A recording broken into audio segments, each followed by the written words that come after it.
আমাদের কান্না দেবেন, আমাদেরই দিতে হবে।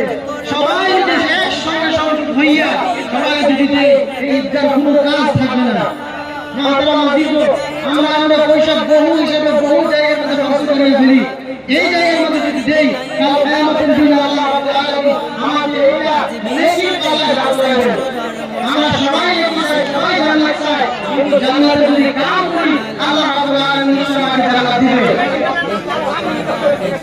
আল্লাহ রাব্বুল আলামিন আপনি বাইরে জান্নাত কবুল করুন, ওনার নসিব করুন, ওনার তিজারত में আল্লাহ রাব্বুল আলামিন সমস্ত সমস্যাকে দূর করে দিন।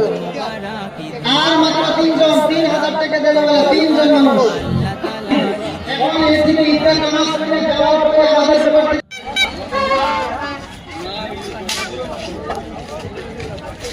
वे केला से बेटे बस